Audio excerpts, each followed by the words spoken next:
우리 하나님 아버지와 주 예수 그리스도로부터 오는 은혜와 평강이 여러분들과 함께 하시기를 바랍니다. 우리 옆사람, 앞사람, 뒷사람들과 함께 인사하실까요? 참 잘 오셨습니다. 은혜 받고 돌아갑시다. 인사하겠습니다. 참 잘 오셨습니다. 은혜 받고 돌아가는 시간 되시기를 바랍니다. 우리 다시 한 번 더 인사 나누실 때에는 내 세례받은 것을 기억하는 그런 날이 됩시다. 이렇게 인사하겠습니다. 내가 세례받은 날을 기억하는 날이 됩시다. 아멘. 세례받은 날을 잘 기억 못하시죠? 그죠? 몇 날, 며칠, 몇 시, 몇 초 이렇게 얘기하면 굉장히 복잡해질 겁니다.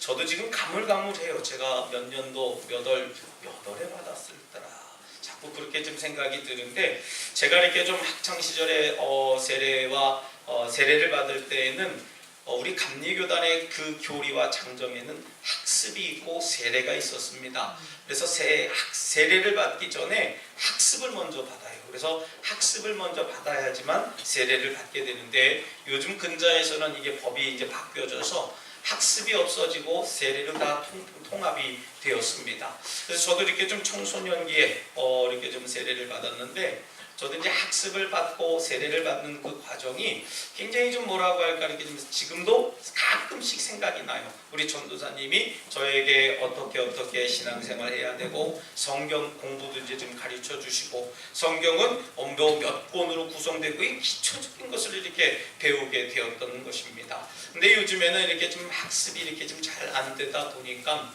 이게 지금 세례를 받는 것도 그냥 교회에 그냥 1년, 2년 적당히 다니면 시간에 지나서 세례를 받거니와 그런 생각을 좀 갖게 되는 이들도 있게 되는 것 같습니다.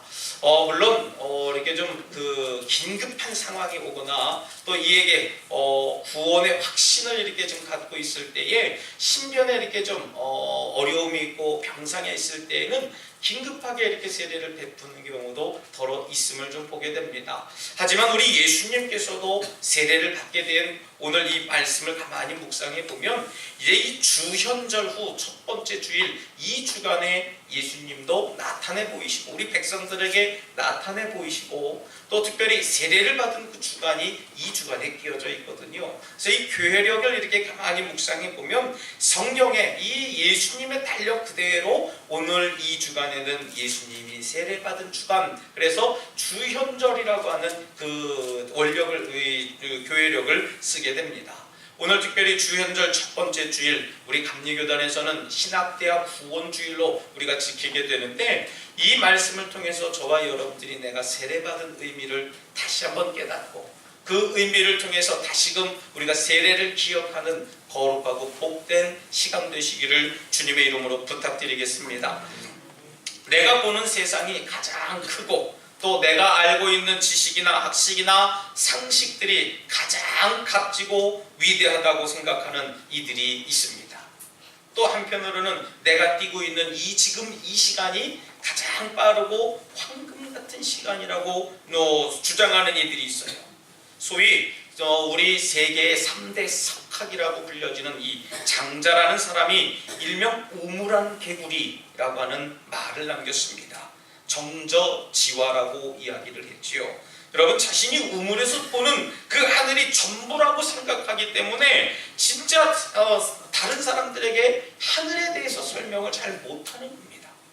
어느 날 이제 황하를 지켜내는 그 신, 이 하백이라고 하는 사람이 이 자기가 다스리는 황하의 가을철이 되니까 이 황하강 유역이 범람을 하거든요. 이 범람하는 모습을 가만히 보면서 마음이 흐뭇해지기 시작했어요. 야, 내가 다스리는 이 황하강 유역이 참 물로 충만해졌구나 그랬습니다.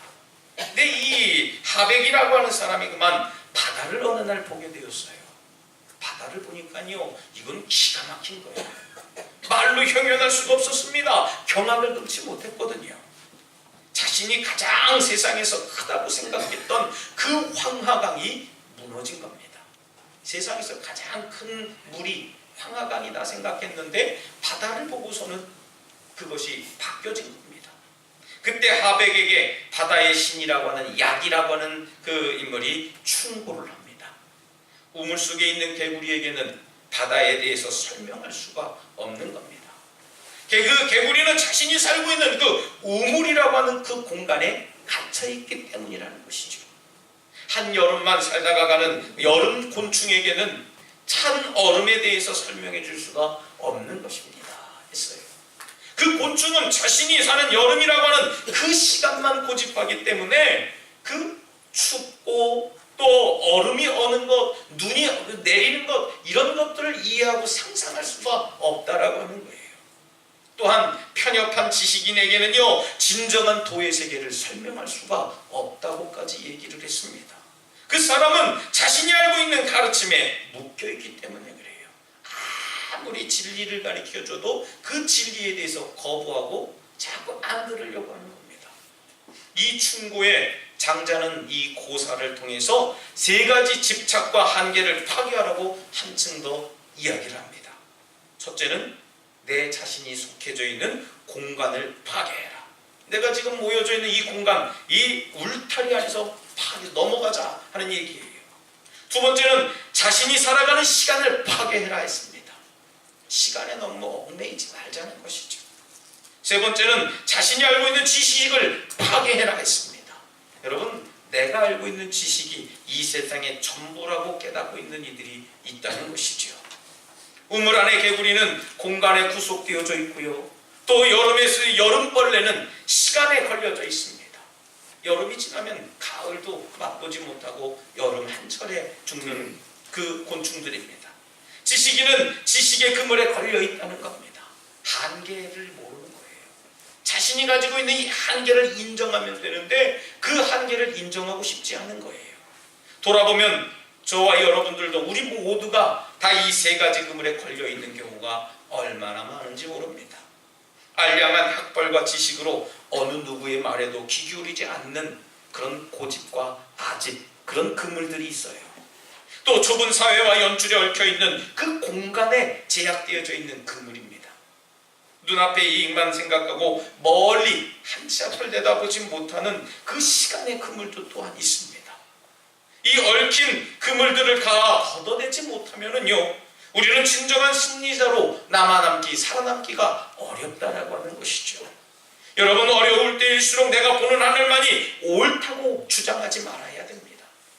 다른 사람들이 보는 하늘도 인정해주고 다른 사람이 어떻게 받아들이고 어떻게 이야기하는가도 우리가 귀담아 들을 수 있는 믿음도 있어야 된다는 얘기예요.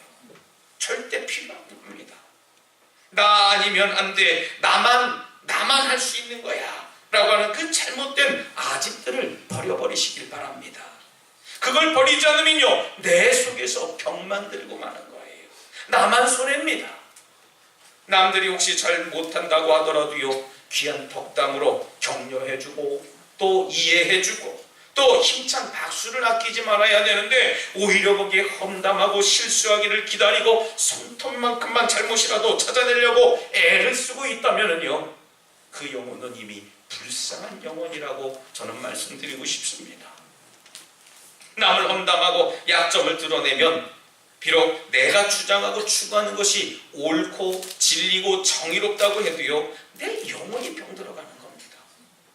오늘 본문을 살펴보면은요, 우리 예수님의 공생애는 이 세례 요한이라고 하는 사람에게 세례를 받으시는 것으로부터 시작이 됩니다. 예수님께서 세례 요한에게 물로 세례를 받으신 것은 그냥 기쁜 일이에요. 세례 받으면 얼마나 기쁩니까? 우리들 마음속에, 야, 나는 이제 하나님의 자녀가 되었구나, 하나님의 백성이 되었구나, 내가 죄 씻음을 받았구나, 내가 이제 변화되는 삶을 살아가는구나 하는 그 기쁜 마음도 있을 텐데, 다른 한편으로는 충격적인 일입니다. 어떻게 하나님이신 예수 그리스도께서 사람에게 세례를 받을 수 있을까라고 하는 그 생각이 드러나는 겁니다. 그런데도 놀랍게도요, 하나님이신 예수 그리스도께서는 인간에게 세례를 받으신 이 사건이 예수님의 공생의 그 사역의 출발점이 되었다는 거예요. 우리 예수님께서는 인간에게 세례 받으신 것이 자신의 죄 때문이 아니라 모든 인류의 죄 때문에 그 죄를 짊어지고 세례를 받으셨음을 의미하고 있는 겁니다. 우리 예수님께서 세례를 받으시고 이제 물 위로 올라오실 때의 그 장면이 오늘 본문에 잘 드러나져 있습니다. 하늘이 열리고 하나님의 성령이 비둘기처럼 그 머리 가운데 임했다고 했습니다. 그리고 천둥과 같은 소리가 하늘에서 울려 퍼집니다. 이는 내 사랑하는 아들이요 내 기뻐하는 자라 했습니다. 여러분, 하늘에서 음성이 들린 것은 예수님이 인류의 죄를 용서하시기 위해서 세례받으신 것을 나타내는 아주 구원의 상징이라고 말씀을 드릴 수 있는 거예요. 여러분, 이 세례라고 하는 단어에 뜻이 있습니다. 이 세례라고 하는 단어의 원뜻이 있지요. 그것을 여러분들 성서적으로 신학적으로 말씀을 드리면, 첫 번째는 세례라고 하는 것은 물에 잠긴다라고 하는 뜻이라고 해석할 수 있어요. 그래서 우리 감리교단 외에 우리 침례교나 다른 이렇게 좀 순복음 계열에서는 이 세례를 머리 위에만 물을 끈지지 않고 세례탕이라고 하는 곳에서 온 몸을 다 담굽니다. 왜냐하면 담근다라고 하는 뜻에서 말입니다. 두 번째로는 물로 씻는다라고 하는 그런 뜻이 있습니다. 그리고 세 번째는 비유적인 의미로 쓰여지는데요, 쇄도하다, 충만하다라고 하는 뜻이 바로 세례라고 하는 뜻이라고 하는 겁니다. 그러니까 세례를 한마디로 정리하면 세례는 죄를 씻는 행위인 줄 믿으시기 바랍니다. 저와 여러분들이 이미 세례를 받았기에 죄를 씻음을 받았다는 사실이에요. 죄인이 하나님 앞에 회개하고 그 회개의 표시로 받는 것이 바로 세례인 줄 믿으시기 바랍니다. 그래서 그리스도인들에게 세례라고 하는 것은 우리 그리스도와 함께 죽는 것이고 그리스도와 함께 다시 사는 것을 의미하는 것이 바로 세례의 의미라고 하는 거예요. 오늘 예수님께서는 세례 요한에게 무엇으로 세례를 받습니까? 물이라고 하는 도구로 세례를 받습니다. 세례 요한의 세례는 회개의 세례를 선포하게 됩니다. 죄를 깨닫게 하고 회개를 촉구하는 그런 세례였어요. 세례 요한은 그런 세례를 베풀었습니다. 세례 요한이 고백하지 않습니까? 나는 너희들에게, 당신들에게 물로 세례를 줍니다 라고 고백을 해요. 그러니까 물로 세례를 주는데 그 물 세례가 뭐냐면 회개의 세례라고 하는 것이죠. 삶을 고치는 세례라고 다시 한번 말씀드릴 수 있습니다. 이전에 내 삶을 버리고 이제는 새로운 삶을 살아가기로 결단하고 반응하는 의식이 바로 세례의 의식이라고 하는 거예요. 여러분, 그래서 저와 여러분들이 늘 우리 교회에서는 그래도 한 달에 한 번 우리 성찬을 합니다만은, 성찬을 참여할 때 저와 여러분들이 세례를 기억하려고 하는 의미가 바로 거기에 담겨져 있는 거예요. 다시 한번 내가 생각하고, 다시 한번 내가 죄 씻음을 받고, 정말 내가 피와 살을, 예수님의 피와 살을 먹고 마심으로 나의 몸이 정말 예수님과 한 몸을 이루어갈 수 있는 거예요. 또 떡과 포도주를 떼어주시고 부어주신 그 은혜에 우리 모든 성도들이 한 마음 한 뜻을 갖는 것, 그것이 바로 세례의 의미고 성찬의 뜻이라고 하는 거예요. 그러나 이런 물세례가 우리 주님께서는 필요하지 않으셨었습니다. 그럼에도 불구하고 우리 예수님은 굳이 세례를 받으셨던 것입니다. 세례를 받으심으로 공생애를 하시게 된 것은 세상 사람들의 모든 죄를 해결하시기 위한 우리 주님의 사명을 확인하는 작업이라고 말씀드릴 수 있어요. 여러분, 십자가 사건 이후에 우리 그리스도인에게 물세례는 그리스도와 함께 장사되는 것을 의미하게 되었습니다. 나는 죽고 이제 예수 그리스도로 다시 사는 것, 이것이 바로 물세례의 의미이고 우리 그리스도인들이, 저와 여러분들이 가져야 할 마음의 가짐이라는 거예요. 그냥 나는 이 세례 받았으니까 구원 받았구나, 나는 그냥 세례 받았으니까 나는 하나님의 자녀가 되었구나, 이것으로 끝나는 게 아니라, 내가 물세례 받은 것은 죄에 대해서 죽고 예수 그리스도와 함께 죽고 다시 예수 그리스도와 함께 부활할 것을 믿고 따라가는 것이 저와 여러분들의 세례의 의미를 기억하는 것이라는 말씀입니다. 여러분, 물세례가 새로운 삶에 대한 자신의 결단이라고 말씀을 드렸다면요, 여러분, 이제 성령 세례라고 하는 것이 우리들 마음속에 담겨져 있습니다. 성령 세례를 받아야 된다고 자꾸 이야기를 합니다. 실제로 그렇게 만들어가는 성령의 다스림이 우리들 삶 가운데 시작되는 것을 이야기하게 됩니다. 물세례로 끝나면 안 돼요. 확신만 있으면 안 됩니다. 우리들 삶 가운데에 성령님이 늘 동행하셔서 내 삶으로 예수 그리스도를 증명하는 삶을 살아가야 된다는 거예요. 여러분, 우리 예수님께서도 세례를 받으시는 장면을 우리가 보지 않았습니까? 그러나 예수님이 세례를 받으시고 어떻게 하실 때에 하늘이 열리고 성령의 비둘기가 내려왔다고 합니까? 기도할 때 그랬다고 했어요. 중요한 이야기입니다. 그만큼 우리가 기도가 중요하다라고 하는 거예요. 예수님이 세례를 받으시고 기도하실 때에 하늘이 열리고 성령이 비둘기 같은 형체로 강림했다고 오늘 성경은 이야기합니다. 이 현상이 어떤 현상입니까? 바로 오순절 마가의 다락방에서 120명의 문도들이 모여서 정말 하나님 앞에 간절한 마음으로 기도할 때에 불의 혀가 갈라지는 것처럼 이 120명의 모든 문도들이 각자의 나라, 각국의 나라의 언어로 방언을 외치며 기도했다고 했어요. 그때 그 자리에서 성령의 감동을 받게 된 사람들은 모두 어떻게 살아갑니까? 각자의 뜻대로 살아가지 않아요. 성령의 충만함을 받았기 때문에 내 삶대로 살아가는 것, 내 계획대로 살아가는 삶이 아니라 성령님이 내게 어떤 감동을 주느냐에 따라서 그 말씀대로 살아가는 모습을 갖게 됩니다. 이것이 바로 성령 세례의 의미라는 거예요.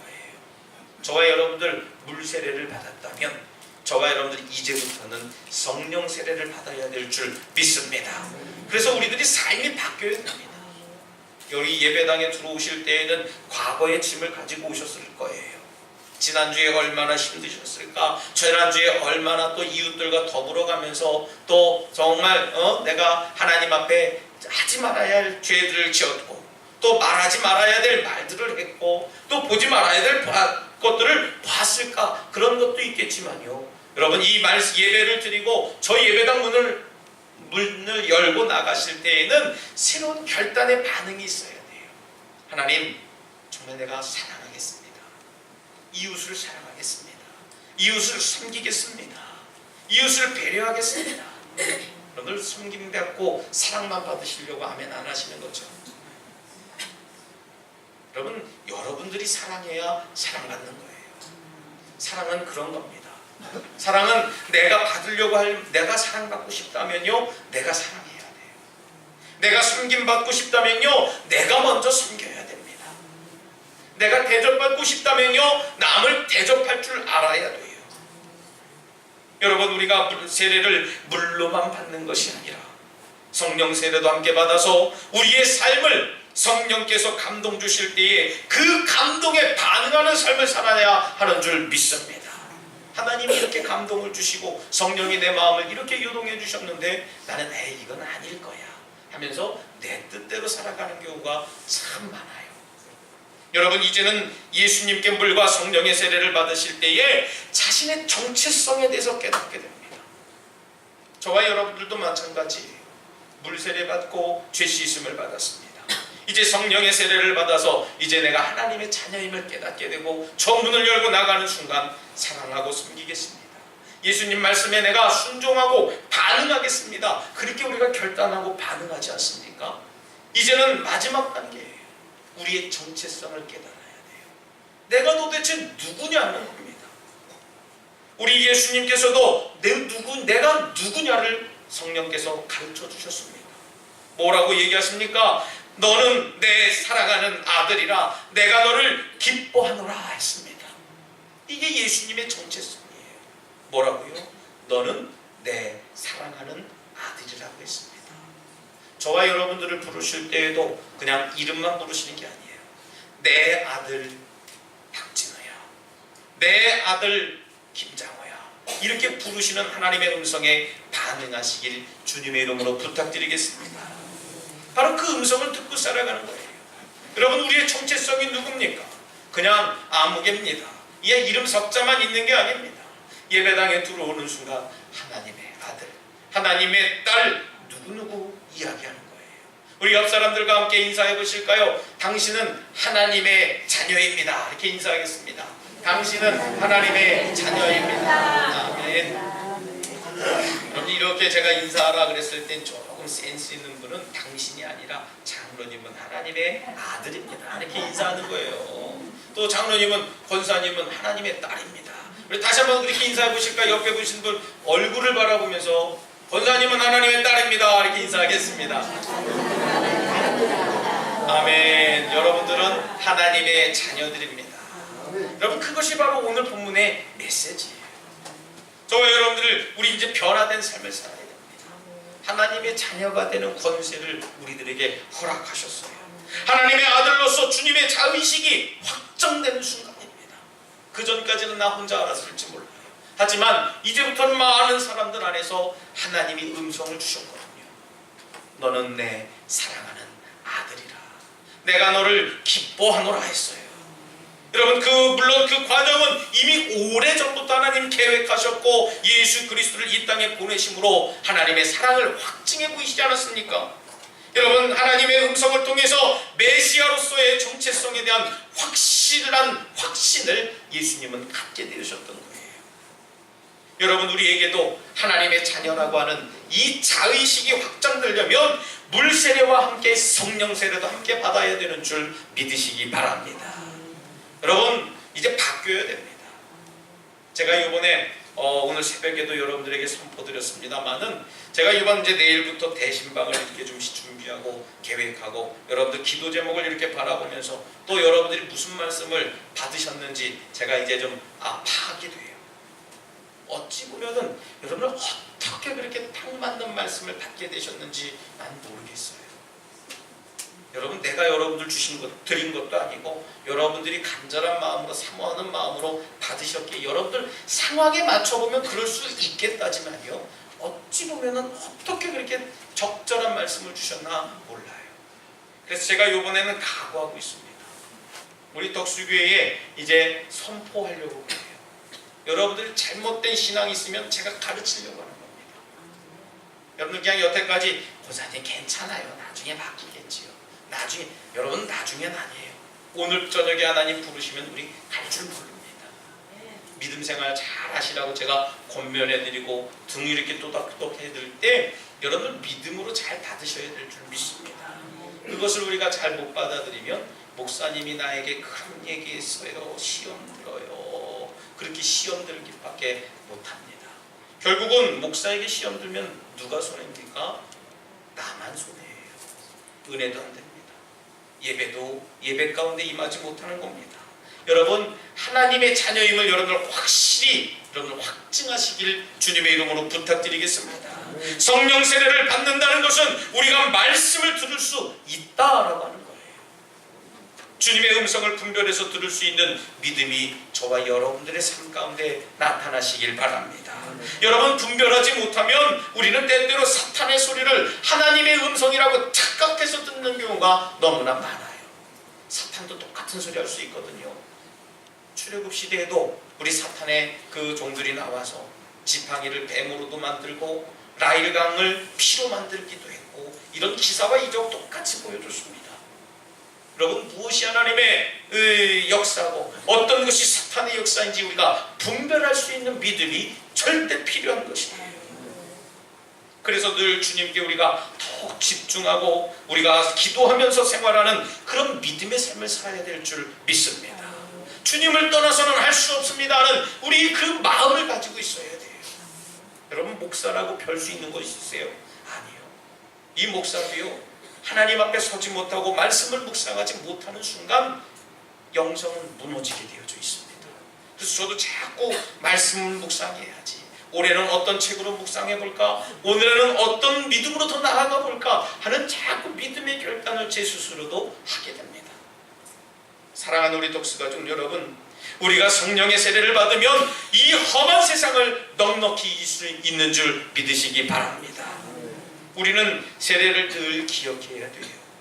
내가 세례를 통해서 죄 씻음을 받았고 주님의 음성에 반응하는 삶을 살아가는 것을 결단하는 믿음이 절대 변하지 말아야 돼요.